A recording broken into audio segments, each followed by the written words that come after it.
চলো আজকে চলে আসলাম নতুন একটা ভিডিও নিয়ে।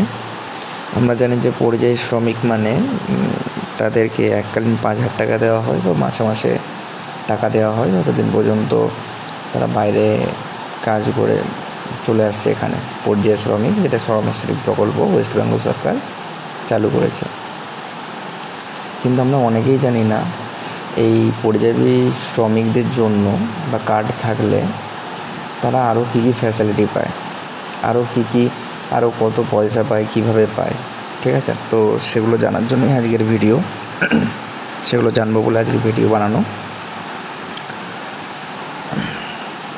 ডাইরেক্ট আমি যদি তোমাদের এখানে একটা পোর্টালে নিয়ে চলে আসি, এখানে দেখবে আমরা কিন্তু এর সাথে সাথে 50,000 টাকাও পেতে পারি, 2 লাখ টাকাও পেতে পারি, 25,000 টাকাও পেতে পারি।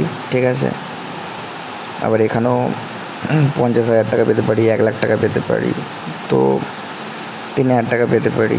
কীভাবে পাবো?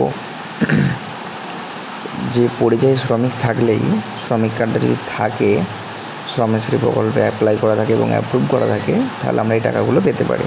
কীভাবে পাবো সেটা দেখছি। একটা কারণ ডেথ। যদি আমার নর্মাল ডেথ হয়, ঠিক আছে, মানে নর্মালভাবে আমি যদি মারা যাই, তাহলে আমাকে 50,000 টাকা দেবে। ঠিক আছে, কে দেবে? সরকার। যদি আমার এই শ্রমিক কার্ডটা থাকে, মানে শ্রমশ্রী প্রকল্প যদি অ্যাপ্রুভ করা থাকে, তাহলে আমার নর্মাল ডেথেতে 50,000 টাকা পাবো। যদি অ্যাক্সিডেন্টাল ডেথ হয়, মানে অ্যাক্সিডেন্ট করে যদি মারা যায়, তাহলে অ্যাক্সিডেন্টলি যদি মারা যায়, তাহলে আমার পয়সা পাবো 2 লাখ টাকা পাবো। মানে আমি তো পাবো না, যে নমিনি থাকবে সে পাবে। ঠিক আছে, তাহলে এই 50,000 বা 2 লাখ টাকা, এই টাকাগুলো নমিনির অ্যাকাউন্টে ঢুকবে। ঠিক আছে, আচ্ছা, যেহেতু আমি শ্রমশ্রী প্রকল্পে অ্যাপ্লাই করছি, মানে আমি বাইরে কাজ করছি, রাইট? বাইরে যখন কাজ করছি, আমি যদি বাইরে মারা যাই, তো বাইরে থেকে আমার বডিটা আমার বাড়িতে আনার জন্য একটা খরচা হয়। সেই টাকাটাও ওয়েস্ট বেঙ্গল গভর্নমেন্ট দিয়ে দেয়। ঠিক আছে, তার অ্যামাউন্ট হচ্ছে 25,000 টাকা। ঠিক আছে, এটাও আমার নমিনির অ্যাকাউন্টে জমা হবে। আমি মারা যাওয়ার পর আমার বডিটাকে আমার বাড়িতে নিয়ে এসে দাহ করা বা কবর দেওয়ার জন্য, বা বাড়িতে নিয়ে আসবে, তার জন্য 25,000 টাকা খরচা করা হয়। 25,000 টাকা পাওয়া যায় গভর্নমেন্ট থেকে। তারপরেতেও, ঠিক আছে, মানে কেউ যদি মারা যায়, তাকে 50,000 বা 2 লাখ টাকা দেওয়া হলো, তার বডিটা বাড়িতে আনার জন্য 25,000 টাকা দেওয়া হলো।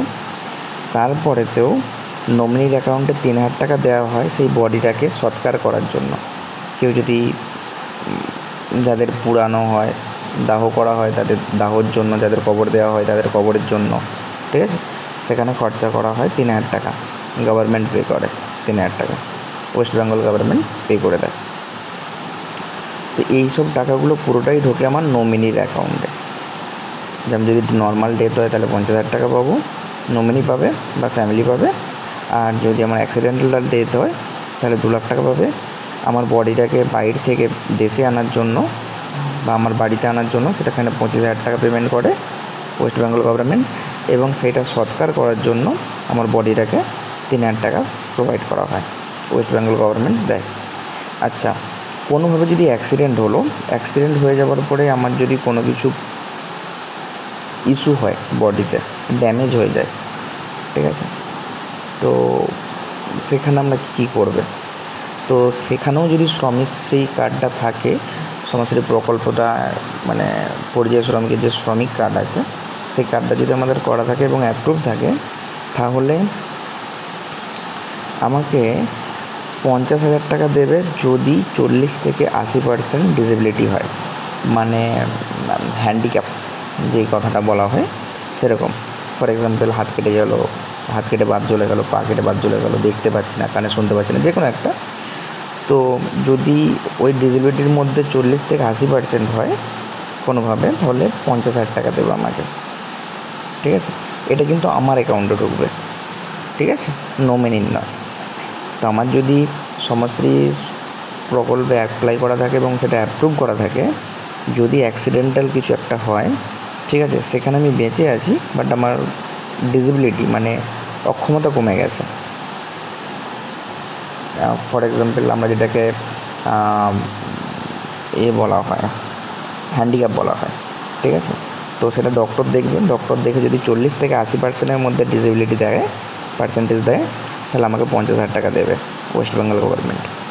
যদি সেটা 80% বেশি হয় তাহলে আমাকে 1 লাখ টাকা দেবে ওয়েস্ট বেঙ্গল গভর্নমেন্ট, ঠিক আছে। এই যে পার্সেন্টেজটা, এটা ডিসাইড করবে, এটা ঠিক করবে ডক্টর, ঠিক আছে। গভর্নমেন্ট হসপিটালের ডক্টর এইটা ডিসাইড করে দেবে। তো 80% বেশি হলে 1 লাখ টাকা, 40 থেকে 80% মধ্যে থাকলে সেটা 50,000 টাকা দেবে, ঠিক আছে। তো এইসব টাকাগুলো আমরা পেতে পারি পরিযায়ী শ্রমিক বা সমাজসেবী প্রকল্প যদি আমাদের অ্যাপ্লাই করে অ্যাপ্রুভ করা থাকে, ঠিক আছে। তাহলে আমরা জানি যে শুধু ওইভাবেই টাকা পাওয়া যায় না, পরিযায়ী শ্রমিকও কীভাবে একজন মারা যাওয়ার পর তার ফ্যামিলির কন্ডিশন কী হয় সেটা তারাই বোঝে। তো হয়তো সবার খারাপ লাগবে এই জিনিসগুলো, টাকাগুলো কীরকম, বাট এই টাকাগুলো তাদের ফ্যামিলিতে যে কতটা সাপোর্ট দেয় সেই ফ্যামিলি যতক্ষণ না পাচ্ছে ততক্ষণ পর্যন্ত বুঝতে পারে না, সিরিয়াসলি, ঠিক আছে। তো খারাপ মাইন্ডে নিও না, বাট আমার শুধু লক্ষ্য ছিল তোমাদেরকে জানানো এই জিনিসটা। হয়তো তোমরা জানো, বাট যারা জানো না তাদেরকে বলে দিলাম। এবং তোমার মনে হয় যারা জানে না তাদেরকে এই ভিডিওটা শেয়ার করে জানিয়ে দিও, ঠিক আছে। আর চ্যানেলটাকে সাবস্ক্রাইব করো এরকম নতুন আরও ইনফরমেটিভ ভিডিও পাওয়ার জন্য, ঠিক আছে। আর ভিডিওটা ভালো লাগলে লাইক করো, তাহলে এখান থেকে তোমরা জানতে পারলে। বাট এখানে যদি তোমাদের কোনো কোয়ারি থাকে আমাকে বলতে পারো, আমি সেখানে সলভ করার চেষ্টা করব। ওকে, চলো আজকের ভিডিও এখান পর্যন্তই, দেখা হবে নেক্সট ভিডিওতে, বাই।